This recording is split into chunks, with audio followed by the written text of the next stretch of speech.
If you've got redness or rosacea, today I'm going to do a big skincare update. As always, everything I've used is listed in the description of the video, and something I always like to mention really strenuously is that I'm not a doctor or a dermatologist, and these things require medical attention. So if you're struggling with your skin in any way, please always seek medical advice. So it's been about 6 months since I last did a skin update. I'm really looking forward to showing you the things that I've been using up. But before I get into that, I know this is going to sound really strange. There are some new rosacea launches that I think are brilliant that I haven't personally tried yet that I really want to show you.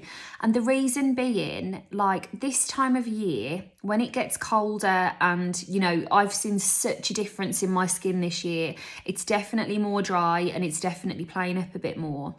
As much as I love and value getting to try lots of different things with my job, the first thing I'm always saying to you is keep things consistent, keep your routine minimal. So I've just been taking my own advice, to be honest with you. And at a time when the weather has changed and I've noticed a change in my skin, I'm not going to disrupt the routine that's already working. So for clarity, I use prescriptions for my skin and then I keep my routine really simple.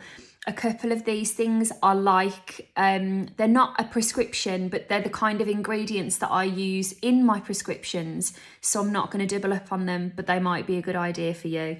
So the first one, which brings me to a bit of a chapter actually, something I'm really excited about is that some of the best things I'm going to show you in this video are really affordable. The Inkey List have made a 10% azelaic acid. Now, if this is brand new to you, basically azelaic acid is an ingredient that can really help to reduce the appearance of any texture and bumps that can come with the redness and rosacea. At a 10% strength, I want to show you the consistency of this.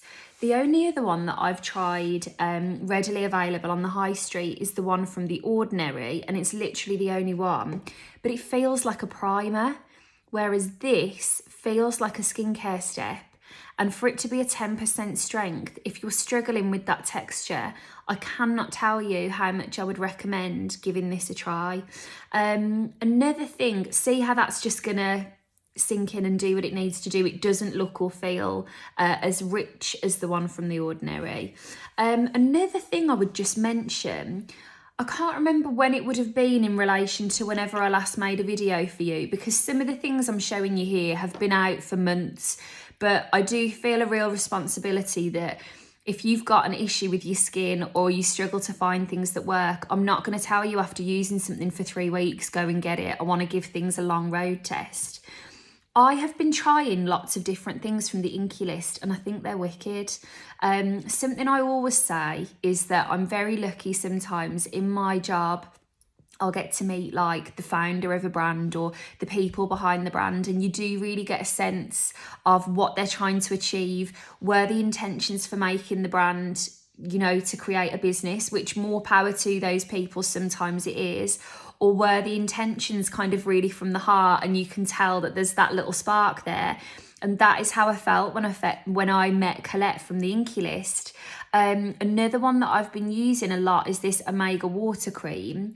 I'm just going to do a big ramble for this video because, to be honest, I put so much pressure on myself for the rosacea videos. As soon as I was thinking that, then I was thinking I should have done all the gels together and then I should do this and then I should do that. I've got things to show you. We might go from one thing to another, but we'll just chat through them. I love a gel consistency moisturiser for under makeup. You know me, I love wearing a nice full face of makeup. I like that with gels, you can just put them on and they absorb really quickly and then you can crack on and do your face. You're not waiting all day for something rich to absorb. And I always used to see this on, do you follow Grace's Faces on TikTok? She's just like hypnotising, always doing her makeup. And it made me want to try this. And if you want like a really lightweight gel texture, I would say it's lovely. It comes out like a white moisturiser. Let me show you this one as well. But it's very quick to absorb and will just, you know, get straight in. Still dense enough, mind, if you are experiencing dryness. But really love that one. I'm also using from the Inkey List the Hyaluronic Acid Cleanser. Now, I think that's great for if I've got my makeup off already, but it's not really my favourite to actually get a full face off. But let's say after a workout or first thing in the morning, brilliant affordable cleanser. So the Inkey List have basically become a firm staple in my house, and I will use the Azelaic at some point to try it for you, but as I say, I'm using a 15% Azelaic in my prescription, so I'm just being careful not to overload my skin. While we're talking about things that I think are great and haven't used yet, I went to a launch recently for this brand, Klira. Now, Klira, this is so fascinating. It's essentially a dermatologist-founded brand where they will completely map your skin, your needs, what you're looking for, make you a strong concoction of whatever you need. So, for example, interestingly, I've got a 0.01% tretinoin in here, 15% azelaic acid, and 1% ivermectin. And then you get your jar, and then every time your formula runs out, you just put the refill in here. It's all quite sustainably created. The great thing with Klira, if I could just give you a comparison, do you remember I mentioned Skin and Me to you before? I love Skin and Me. I cannot recommend Skin and Me enough. I really, really enjoyed using it. I think, to be honest with you, because I worked with them on a paid partnership basis, I was always a bit reluctant. Whenever I do a paid partnership with anyone, I never want it to come across as disingenuous. And so I probably pared myself back. But I feel like if there was no paid partnership element to it, I would have been literally Tom Cruise jumping on the couch about it. But basically, if you remember Skin and Me, it's that kind of service where you fill in lots of information about your skin and it will arrive in the post every month. A brilliant option for you. Klira is more of an investment. They're two different price points. But one of the things that's interesting about Klira is that you have a choice of different bases. So, for example, you might get your formula and then it turns into the weather that it is now, and you can reach out and go, I actually need a richer base this time because that last one wasn't hydrating enough. And so as well as getting all of your active ingredients, you are also able to choose the actual richness of your formula. And these are strengths that a dermatologist has to prescribe. So it's not the kind of thing that you can just go and buy in the shops. A really, really interesting offering. Really lovely dermatologist behind it as well. I really enjoyed meeting Dr. Emma, who was the founder. Dr. Soma was also there. Do you remember, I think it was last summer, me, her and Cher did a whole Instagram live. Gosh, it must have been the summer, but basically lovely. Really, really nice. Really delighted to see them, and it sounds fantastic. Again, given that I'm on one prescription, I don't want to mix and match, but at some point I will try that and I will definitely share my thoughts with you. Now then, one of the most asked about skincare launches I've had in the last 6 months was definitely Sali Hughes' skincare. I love Sali. I love the whole idea behind this skincare brand, that essentially she wanted to make your skincare really easy. And rather than having loads of different things to choose from, she's made this brilliant capsule edit of things that work. They're affordable, vegan, cruelty-free, made in the UK, every kind of touch point that you're looking for. Now, there's two things that I really like from the range. The Cream Drench, which is this kind of richer moisturiser. Really lovely, in particular for this time of year, for that kind of rich, buttery, hydrating finish. And then the other one, which to be honest with you, for the last few weeks, I have been in and out of a suitcase and I don't know where I've put it, because I do take that one with me. The Gel Quench. Again, if you prefer a gel consistency, it's a lovely dense moisturiser, but will absorb that bit more quickly and you can kind of get your makeup straight on top of it.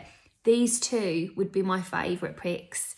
Now, one of the things that I had a lot of questions about, in particular when it came to redness and rosacea, was the fact that Sali has included fragrance in the line. And so lots of people ask me, how did it work with my skin? When you have redness, one of the main things that lots of people will tell you to avoid is fragrance. So how would that work? But when I asked her about it, Sali was explaining that it's an artificial fragrance. And then I spoke to various other people. I'm kind of having chats with people at the moment to pitch a feature about this, about the reality of fragrance in skincare, because it's in so many different things. And what I'm learning is not all fragrance is equal. So for example, if the fragrance is from an essential oil, which is not recommended to be used in conjunction with a rosacea prone skin, then yes, it's going to be an irritating thing. However, because this is a tiny amount of fragrance that is artificial, it's less likely to cause that irritation. And I can only speak from my experience. I've had no irritation from them. If anything, I found them both really comforting, really lovely options, and again, affordable. So would definitely recommend either of those if you're looking for that kind of richer moisturiser. Now for a few things that just haven't changed. This Dermalex eczema cream, it's the same one that I've had for I don't know how long.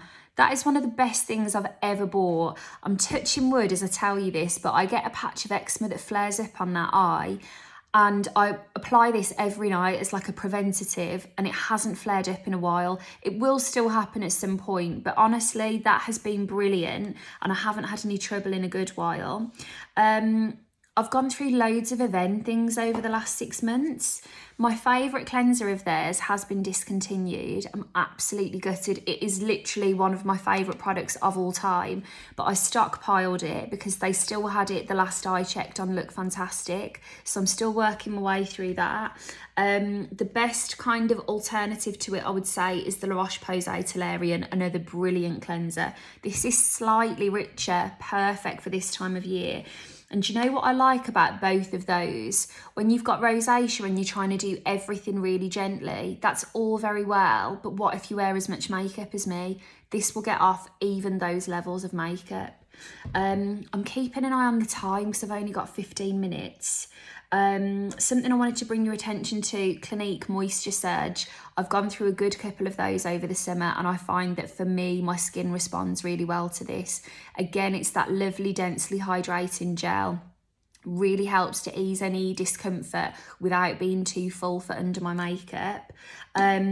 Some of the things that I've mentioned today, obviously I've worked with these people in the past, or let's say Clinique, for example, I do have work coming up with them over Christmas. I'm going to be sharing some videos with their gift sets and things, but it's 6 of one, half a dozen of the other, because the reason I'll have agreed to work with them is because I love and use the things. So I hope when you look at the caption and you see that these are previous partners, you can understand that I love them because they're previous partners, and that's why they are also going to feature in something where I'm sharing things that I've used up, because it's only when I've used something up and loved it that I'm going to then agree to cascade their message to you. SPFs, I've used up a couple of the new Avene, really lovely rich SPFs, and thrown them away because they're finished, but I would highly recommend. La Roche-Posay Toleriane Sensitive Cream, I think that comes up in most rosacea videos. That's one of my most repurchased products, as is the La Roche Micellear Water. Honestly, that is the most gentle thing you will use to take your makeup off with. I absolutely love it. That's all I use in between my videos to do changes. Do you know what? There's a few things I haven't had a chance to show you yet, so I'm going to do a part 2. Thank you for watching, and hopefully I'll see you in the other part.